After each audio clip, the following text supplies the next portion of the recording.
Hey everyone, it's Alex, and I apologize for how late this video is.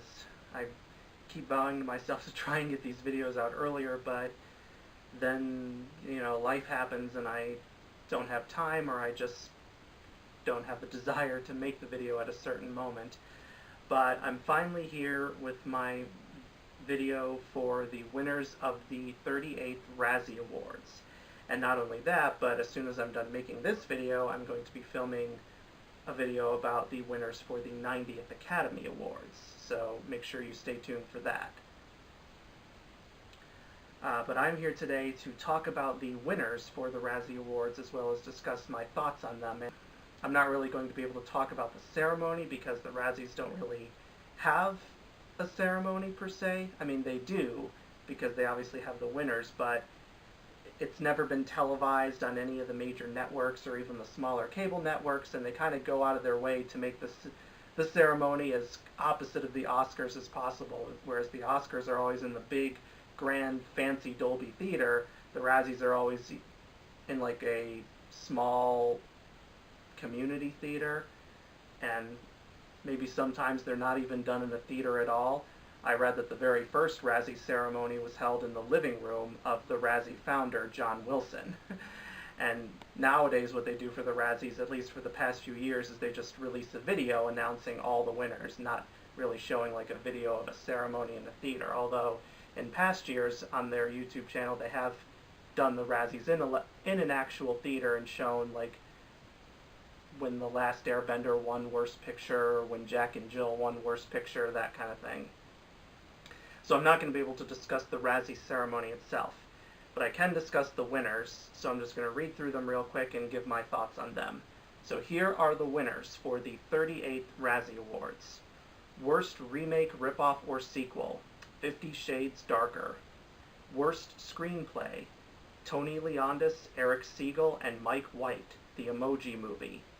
Worst Screen Combo, Any Two Obnoxious Emojis, The Emoji Movie.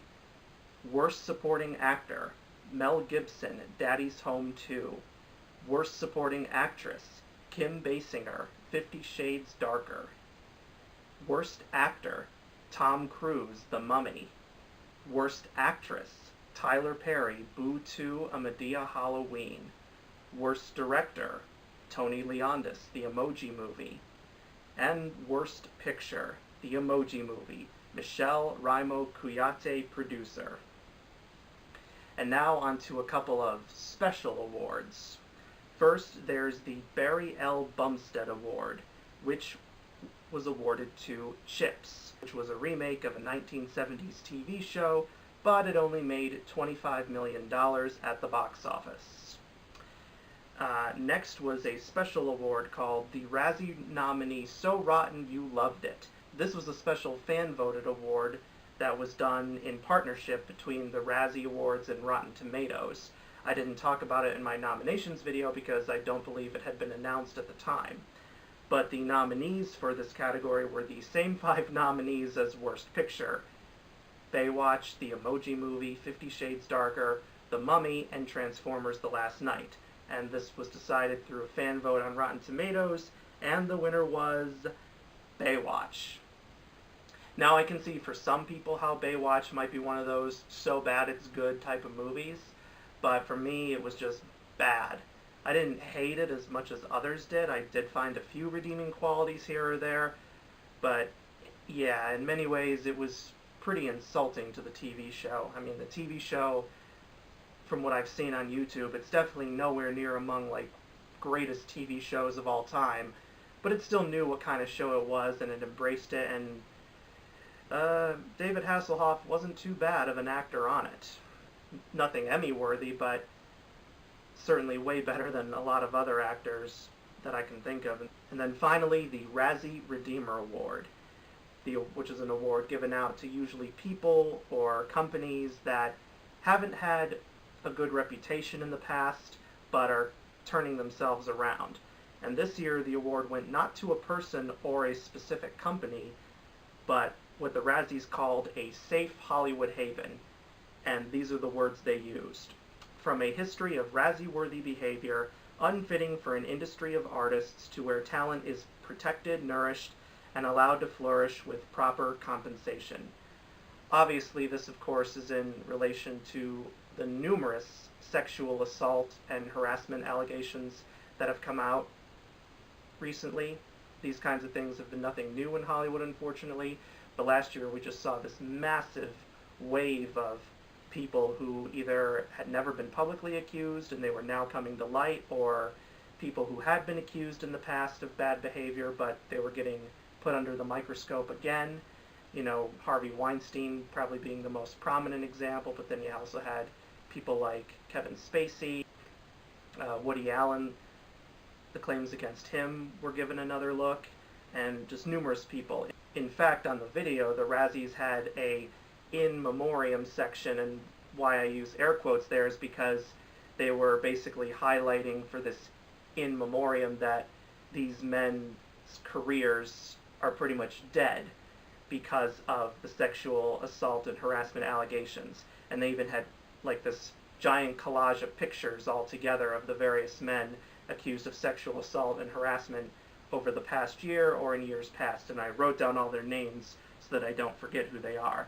So the pictures they had of the people in this montage, they had Harvey Weinstein, Steven Seagal, Bill Cosby, Russell Simmons, Woody Allen, Kevin Spacey, Richard Dreyfuss, Louis C.K., John Travolta, Dustin Hoffman, James Franco, Jeremy Piven, James Toback, Brett Ratner, Casey Affleck, Danny Masterson, and Donald Trump. And at the very end of this in memoriam segment, the Razzies said, "Very sorry, but we won't be missing you or your kind." Alright, so now for the actual winners. Now, as I talked about in my Razzie nominations video, there were a lot of Razzie contenders that I did not see simply because I had no desire to see them, like Boo 2 and Madea Halloween, 50 Shades Darker, Transformers The Last Night, Pirates of the Caribbean, Dead Men Tell No Tales, Daddy's Home 2, A Bad Mom's Christmas. I deliberately avoided those films because I just had no interest, and in some of them I knew I couldn't go in with an open mind and judge them properly. So for worst remake, ripoff, or sequel, I can't say anything about 50 Shades Darker, although if I had seen it, maybe I would probably think it deserved to win. The only two of these I had seen were Baywatch and The Mummy, and if I had to pick between the two of them, it would be Baywatch. For worst screenplay, very glad to see the Emoji Movie win that, because this is the worst animated film I have ever seen. And I just could not believe the fact that you would take emojis of all things, and make a 90-minute movie out of it. I could understand maybe making a 5 or 10-minute short film about emojis, but a 90-minute feature film? Come on! And the fact that it was still technically a box office success because, you know, appeal to kids and families, that just makes it even worse. A lot of the most notorious animated films of all time, like Norm of the North and Food Fight, they were pretty big flops, but no, not this one. If there's ever an Emoji Movie 2, God help me, but hopefully that will never happen, and I think it may never happen, and here's the reason why. Because T.J. Miller, who voiced the main character, Gene the Met Emoji, he's now potentially facing serious prison time because if you've been paying attention to the news, T.J. Miller was arrested and charged of making a false bomb threat. He was on a train and he claimed a woman had like a bomb in her purse even though she didn't, because he'd been kicked off the train for being drunk and he wanted revenge. And now he's potentially facing 5 years in prison if he is found guilty at a trial. Of course, if they do make an Emoji Movie 2, they could probably recast the role, but hopefully that never happens. For worst screen combo, very glad to see the Emoji Movie win because Gene and High Five and Jailbreak and the Smiler emoji, dear God, they were all obnoxious. For worst supporting actor, I can't really be too fair here because the only one of the nominees I saw was Russell Crowe in The Mummy, where he wasn't that bad, but definitely not one of his best performances. I'm a bit surprised to see Mel Gibson win, mainly because everyone seemed to think that Anthony Hopkins would be a lock to win for Collide and Transformers The Last Night, because especially with Transformers The Last Night, every review that pretty much said this is an embarrassment, it's Anthony Hopkins' worst performance ever, and yeah, so my guess is Mel Gibson probably won this because Razzie voters were upset over how he was such a big Oscar contender with Hacksaw Ridge last year, and it was seen as the big comeback for him, and that he's now been forgiven for all his past misdeeds. But I guess by being in Daddy's Home 2, that pretty much flushed any forgiveness the Razzies had on Mel Gibson's part down the toilet. For Worst Supporting Actress, the only two of these I've seen were Sofia Boutella for The Mummy. She wasn't even that bad. She was actually one of the best things about the movie. In fact, in my first video, I said it should have been Annabelle Wallis nominated here because she went from being, a badass to just your stereotypical damsel in distress. And Goldie Hawn, oh god, she was trying her best in Snatch to hold it together, but even she couldn't save all that flimsy material. But I've heard Kim Basinger was just awful and wasted in 50 Shades Darker, so I can't really say anything here. For Worst Actor, Tom Cruise, yeah, not really good in The Mummy. He was one of the best actors in the movie, but is it among his best performances? No.